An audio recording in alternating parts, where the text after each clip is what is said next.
México 1968-2018. 50 años del movimiento estudiantil que cambió para siempre la historia de nuestro país. Hoy una conversación de controversia con Ricardo Rafael, periodista y director del Centro Cultural Universitario Tlatelolco, que alberga el Memorial del 68. En contraste, también esta noche diremos mucho gusto a Claudia Cervantes, actriz, escritora, productora y empresaria. Es autora de la exitosa obra de teatro El monólogo, soltera pero no sola, y recientemente fundó la aplicación NANAP para la contratación de cuidadoras de niños. Mucho gusto igualmente a Salvador López, quien fuera presidente de la Asociación Nacional de Charros, campeón nacional del charro completo y desde 1986 director general del reconocido Ballet Folclórico Nacional de Amalia Hernández, su abuela. Y mucho gusto, por supuesto, a Luisa Cantú, periodista con especialidad en divulgación científica y política, analista de redes sociales y digitales y conductora de los noticieros Tu Mundo en Tiempo Real y Es de Mañana, domingo en ADN 40. Al final compartiremos algunos tips de libros y música en Ver, Oír y No Callar. ¿Qué tal? Qué bueno que están con nosotros. Muchas gracias por acompañarnos, pero sobre todo por su cariño, por su confianza en este espacio. Mi querido Sergio, buenas noches. Buenas noches, Ricardo. Bienvenidos a todos y a cada uno de ustedes a esta que es ya nuestra emisión número 163. Así que no le cambien, que ya estamos de vuelta.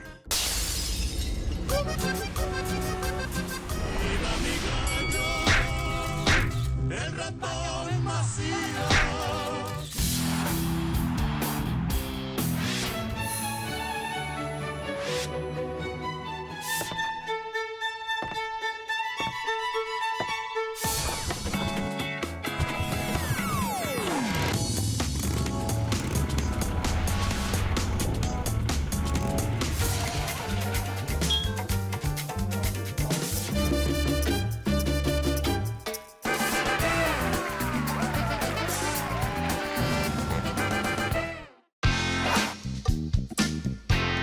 El miércoles 2 de octubre de 1968, esa fecha que desde entonces no se olvida, significa un antes y un después en la historia contemporánea de México.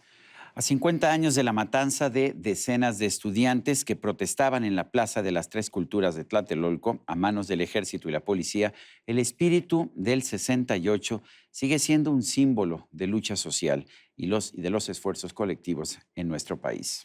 Decenas de actos han sido organizados para conmemorar este aniversario, entre los que destaca los que llevará a cabo el Comité Interuniversitario M68, Ciudadanías en Movimiento.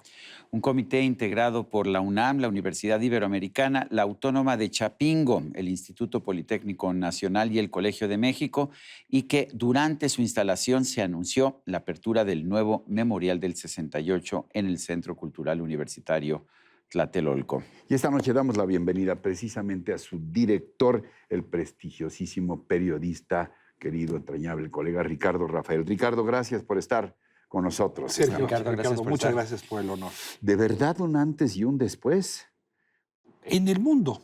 O sea, yo creo que el 68 de pronto pensamos que es muy mexicano, pero la verdad es que la historia contemporánea de Francia, hablas de o de Japón, el Mayo, ¿no? O de la ex república, o la actual República Checa, lo que sucede en Alemania, Colombia, Berkeley. Estados Unidos. Sí hay un parteaguas en el 68 y creo que el que haya habido varios 68 nos habla de que fue un fenómeno de una trascendencia enorme. ¿Casual o causal?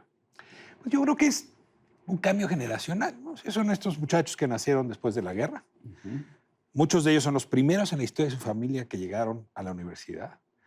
Muchos de ellos tenían mayor formación que sus padres. Llegaron las mujeres también a la universidad de manera masiva.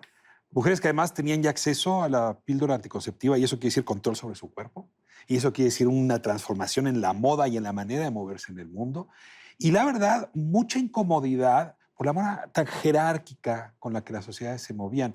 ¿Se acuerdan de Díaz Ordaz, que besaba al padre en la mano? Pero es que en realidad lo que hay que acordar es que uno le hablaba de usted a los papás. Y eso se acabó después del 68. Y las grandes causas que tenían que ver con la lucha del proletariado y el capital se sustituyen por luchas que tienen más que ver con la calidad y la dignidad humana. medio ambiente, derechos humanos, acceso a las libertades democráticas. Sí, sí es un cambio de paradigma que nos beneficia, yo creo, a las siguientes generaciones. ¿Y en México qué pasó? ¿Se equivocó Gustavo Díaz Ordaz? ¿Trató con demasiada dureza un simple pleito de 2 escuelas en el centro de la Ciudad de México? ¿O hubo complots? ¿Hubo algún tipo de mano detrás? ¿Qué nos puedes decir ya a la distancia? Pues mira, la verdad histórica en ese entonces es que había una conspiración Eso es lo que decía Gustavo rusa, Díaz Ordaz. ¿no? Aliada con otras fuerzas oscuras, el Partido Comunista en México, que querían pues desprestigiar, si no es que destronar al gobierno mexicano. Sobre todo en un año como el 68, éramos anfitriones de los Juegos Olímpicos. Era una no se forma olvide. en esta historia de la Guerra Fría, decía él, de desestabilizar el mundo. Pasado el 68, pasados los Juegos Olímpicos, nunca se probó por ningún documento histórico, por ningún elemento, esa famosa conspiración. Aunque fueron expulsados unos diplomáticos rusos, Oleg Nechiporenko entre ellos. Sí, ahora, ¿cuál era la liga entre ellos y el Partido Comunista en ese momento, por ejemplo, Sergio? Ninguna, porque el Partido Comunista Mexicano se acaba de pelear con los rusos porque había rechazado la invasión, por ejemplo, en Praga de los tanques rusos. O sea, había un rompimiento. Metieron a los líderes del Partido Comunista inmediatamente. La mayoría de los líderes, había algunos que tenían militancia política, pero la mayoría no la tenían. Y luego conecta eso que está ocurriendo con lo que pasa en Francia o lo que pasa en Tokio. Y entonces, claramente, el señor Gustavo Díaz Ordaz no entendió nada. Nada de lo que estaba pasando. ¿Quién manda al ejército, por ejemplo, a tirar el bazucazo ya en la prepa de San Ildefonso? ¿Alguien los manda? ¿Es el comandante que está ahí y toma la decisión? Marcelino García Barragán era el secretario de la Defensa. A ver, celebro las preguntas que estás Echeverría. haciendo. Sí. Porque yo lamento que 50 años después no tengamos respuestas precisas. Y no las tenemos porque sí se construyó como una cúpula de acero sobre ese proceso histórico que fue impenetrable. Y apenas ahora los historiadores están pudiendo regresar para responder algunas de estas preguntas. A ver, lo primero que queda claro es que sí hay una distancia entre el secretario de la Defensa, Marcelino García Barragán, sus documentos lo prueban, y la visión de Echeverría, El secretario de que Gobernación. el secretario de entonces. Gobernación, que convence a Gustavo Díaz Ordaz. Y esa ruptura podría explicar parte de los desaciertos, incluso la descoordinación, y hasta de algunas de las muertes y desapariciones. No hay todavía una crónica precisa, confiable, de lo que pasó la noche de Tlatelolco. El 2 de octubre. A ver, Porque hemos visto esta idea de que hubo 2 grupos y que de militares y que se empezaron a disparar uno al otro. A ver, permítame advertir que 68 es más que el 2 de octubre. Yo creo que eso es muy importante. Porque si no, llega un momento en que la única discusión Que es todo esta. dependa de eso. ¿Qué pasó? Ahora, ¿cómo conmemorar un evento que es más que el 2 de octubre, pero que al mismo tiempo tiene que hacerle justicia a la memoria de lo que ocurrió el 2 de octubre? Yo creo que es un momento de hacerse preguntas y estamos en condiciones formidables para hacerlo. El museo que se va, el memorial que se va a levantar, el nuevo en Tlatelolco, lo que está haciendo son estas preguntas y haciendo acopio de una enorme cantidad de material que hoy tenemos. Están los archivos de la DFS, están los testimonios de los que lo vivieron, están los archivos también que existen en otras dependencias, el ejército incluido. Entonces, en realidad lo que estamos haciendo es un macro repositorio de estos elementos, más de 100,000 objetos digitales, a los cuales vamos a poder preguntar esto. Y luego parte de lo que ya sabemos se va a representar el memorial con maquetas, con distintas formas de realidad virtual que nos van a ayudar a responder. Ahora, a preguntas muy puntuales, mira, sí está claro, Sergio, que el ejército estaba en la iglesia de Santiago y en la torre de Relaciones El Exteriores. batallón Olimpia, ¿no? Luego, está claro que alguien lanzó una señal para que dispararan y que es muy probable que no estuviera vinculado directamente con las fuerzas del ejército. Con las que estaban entrando con el coronel Toledo, ¿no? Y entonces cabría especular con García Barragán, especular, que en realidad fue el Estado Mayor Presidencial quien participó. Que hasta se filmó desde una altura, por eso están muchas imágenes. Y se que es el rescatan Estado los- Mayor Presidencial, Sí. instruido probablemente desde Gobernación y Presidencia, quien generó pues esta tragedia que conocemos. Hay otra pregunta Sí. importantísima. Un corresponsal del Financial Times dijo que había 350 muertos. Luis González de Alba dice, por más que buscamos, encontramos 20 y tantos, 28, si no mal recuerdo era la cifra de Luis González de Alba. ¿Cuál es la verdadera? A ver, tenemos fuentes distintas. Kate Doyle, por ejemplo, ha trabajado mucho con Sergio Aguayo, Sí. trabajó con los archivos que dejó la CIA en los archivos nacionales en Washington, que dan una cifra. Aquí en México se han estado conciliando cifras, no solamente de muertos el Día de la Plaza, sino de víctimas, o sea, desaparecidos, quienes fueron encarcelados injustamente. Porque algunos fueron perseguidos. Entonces las cifras horas varían después, y en los te hospitales. confieso, no voy a caer hoy todavía en el equívoco de dar una cifra, Sí. pero sí habrá documento por documento que prueba si fue víctima por asesinato, si fue víctima por desaparición, si fue víctima por encarcelamiento, en fin. Esos archivos estarán ahí en el interactivo. Entonces, pasado el 2 de octubre, podrá verse. Hay una discusión muy larga que va de 25, 60, 350. A ver, la pregunta no es cuántos fueron, porque nunca lo sabremos. Es de cuántos tenemos constancia. De acuerdo. Porque hubo una denuncia, porque hay un expediente judicial. Y esa información sí se puede dar. Si hubo más, es muy difícil averiguar. Con frecuencia se dice que contamos la historia con una enorme deficiencia, nada más de mucho tiempo hacia atrás. A ver, ¿por qué es importante acercarnos al 68? No solamente quienes hemos estado cronológicamente por ahí pegados, sino también, sobre todo, los jóvenes, esos chavos millennials que tendrían que tomar esta lección histórica porque es todavía muy reciente, 50 años son un instante.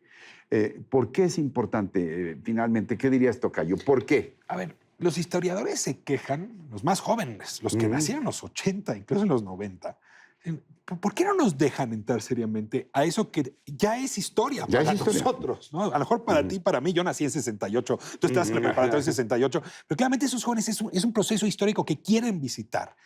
Y lo quieren visitar porque ahí se conjuntó un patrimonio político que todavía hoy nos beneficia y que también nos advierte dónde están pues los tramos del proceso civilizatorio de nuestra democracia. Hay no una están herencia resueltos. importante. A ver, ese patrimonio de libertades democráticas, esa era la bandera, ¿no? Abrió discusiones fundamentales en nuestro país. Mi querido tocayo Ricardo Rafael, de verdad muy aleccionador y también muy emocionante hablar contigo. Perdón, muchas gracias. Sobre el 68. Encantado. De verdad. Nosotros Pues, continuamos.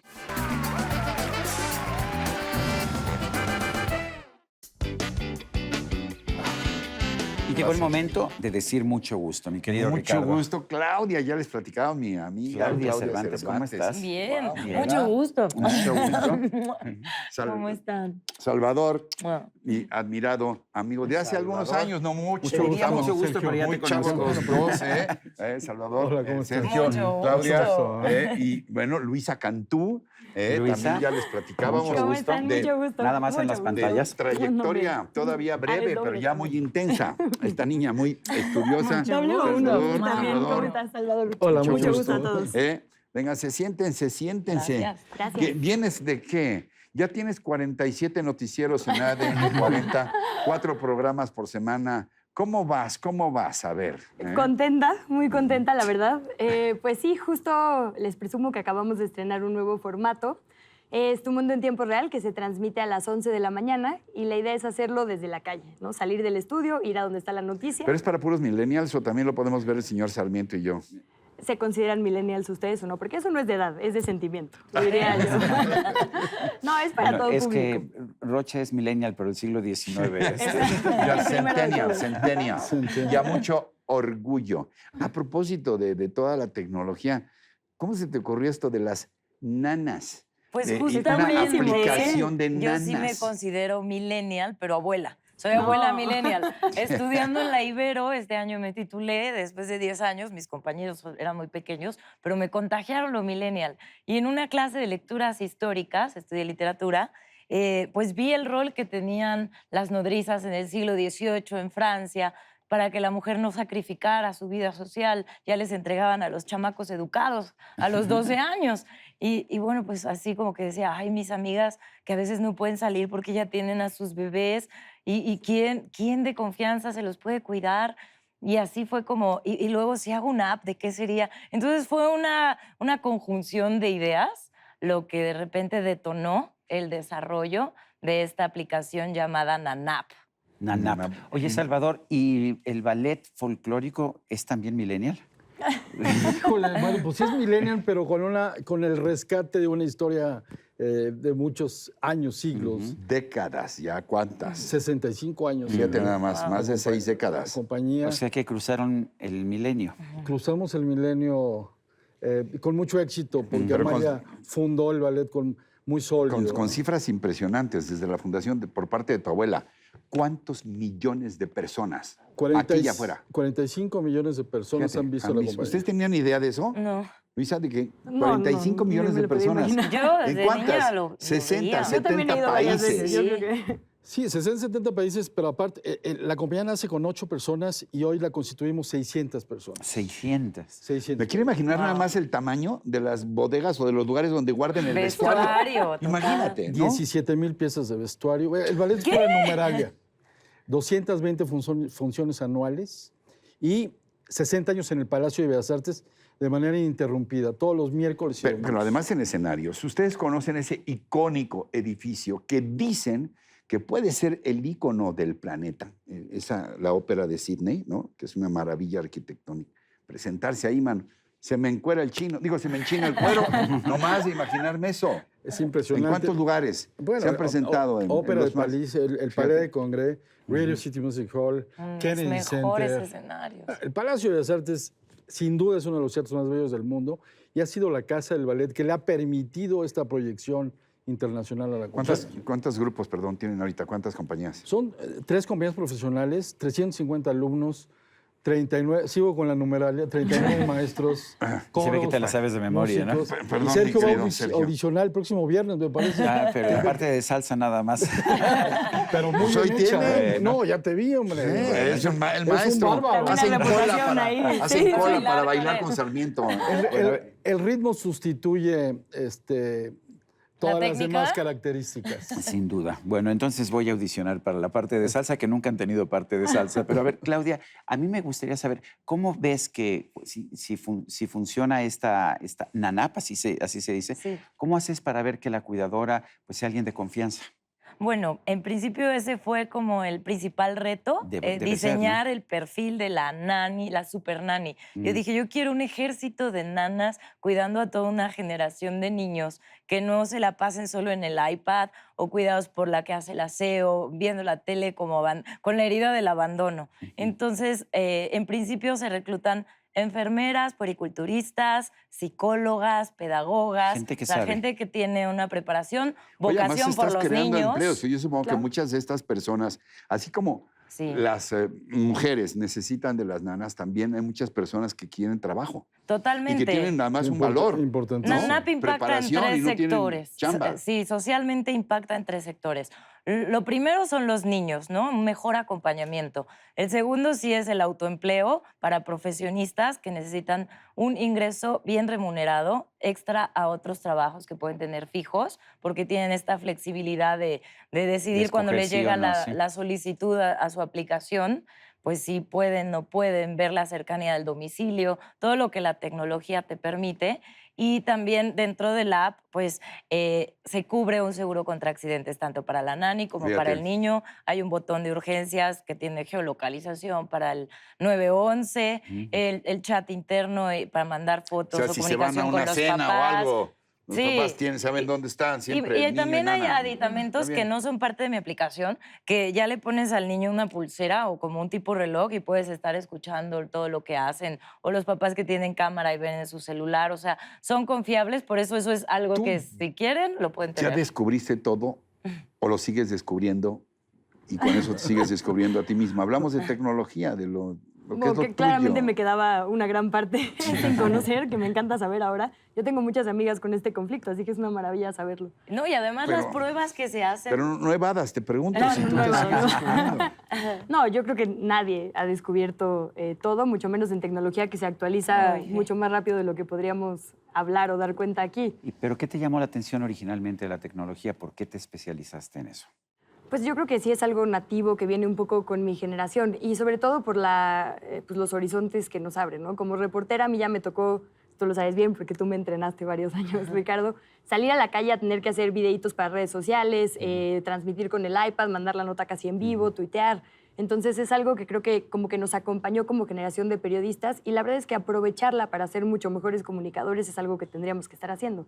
Entonces ahora tenemos mapas de tendencias que nos dicen qué está pasando en todo el mundo, podemos hablar con otros periodistas en tiempo real y compartirnos videos, información. Yo creo que fue más bien una especialización natural, ¿no? A mí pues sí, fue un paso. A propósito de redescubrirnos, yo creo que no hay mejor manera. Bueno, a lo mejor hay muchas fórmulas, pues, pero una de ellas maravillosa es la oportunidad de ver el ballet folclórico de la Ciudad de México y llevar a toda la familia. Esto tenemos al ballet como una tradición ya. ¿Seguimos con los domingos? Sí, miércoles y domingos, ¿no? Yo creo que mi aportación ha sido la generación de estos nuevos públicos, porque el ballet se consideraba como una parte del acervo cultural de este país, estaba en Bellas Artes, ahí permanecía, pero esta renovación para tener acceso a estas nuevas generaciones que ven las cosas de manera distinta, es otra dinámica, el ballet se ha transformado, se ha enriquecido. Acabamos de trabajar con Elisa Carrillo, con la Sinfónica Nacional, vamos a invitar a Isaac Hernández, Wow. y entonces desarrollamos un proyecto distinto, cobijado por la cultura, por la obra de Amalia Hernández, pero que tiene una manera de verla completamente, digamos, de este siglo, ¿no? Lo trajimos a tiempos actuales. Muy bien, Claudia, Salvador, Luisa, Salvador, Claudia, gracias. Ha sido padrísimo, muy gratificante. Nos ha dado mucho gusto. Igualmente, conversar con mucho ustedes. gusto. Mucho gusto. No, Y no, nosotros con mucho gusto continuamos. I've been alone with you inside my mind, and in my dreams you'll kiss your lips 1,000 times. I sometimes see you pass outside my door. Hello, is it me you're looking for? I can see it in your eyes, I can see it in your smile. Estamos escuchando el tema Hello en la personalísima versión de Dimash Kudaibergen, la nueva sensación del canto en el mundo. Dimash es un joven de 24 años, nacido en Kazajstán y cuya extensión vocal tiene sorprendidos a todos, ya que es de 4 octavas y 9 semitonos.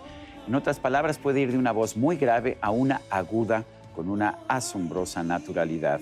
Tanto en su país como en el extranjero participó en diversos concursos de aficionados, pero fue en China donde se robó el corazón de la gente durante el reality televisivo I Am the Singer, Soy el Cantante, que le valió más tarde ganar el premio como el mejor cantante asiático en el 2017.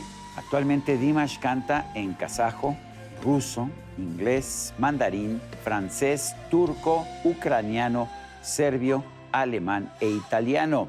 Y no dudes, Ricardo, que muy pronto sí. también podrá hacerlo en español como parte de este fenómeno de globalización de los artistas, sobre todo cuando existe este tipo de talento singular. Es una voz espléndida y múltiple, además.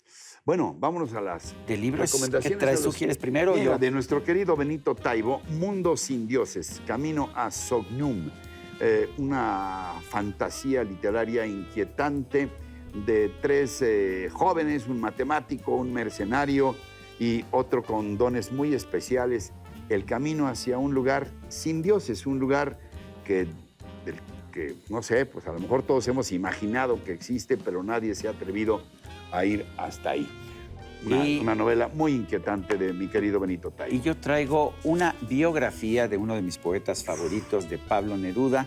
Neruda, el llamado del poeta, es de Mark Eisner y te sorprenderá, es un autor estadounidense el que ha escrito esta biografía. Ya he tenido oportunidad de leerla, créemelo, es una biografía que llega a todos los recovecos de la vida de Pablo Neruda. Interesante Quizás, que un así es. sajón, Bueno, angloparlante. Acuérdate que sea David el Martin experto. escribió la Sí, mejor biografía también, de Gabriel García Márquez, o sea Márquez. que muy bien hecha esta biografía. Solamente hay una que es superior, pero es porque la escribió el propio Pablo Neruda. Confieso que he vivido su autobiografía, pero aquí los detalles, porque mucha de la autobiografía de Pablo Neruda Pues sí, no es tan elude certera. algunos detalles. Aquí está todo lo que usted quiere saber sobre Pablo Neruda y no se atrevía a preguntar. Bueno, y así llegamos al final. Pues les esperamos que La próxima semana, porque ya estaremos en nuestro programa número 164. hasta entonces, hasta siempre.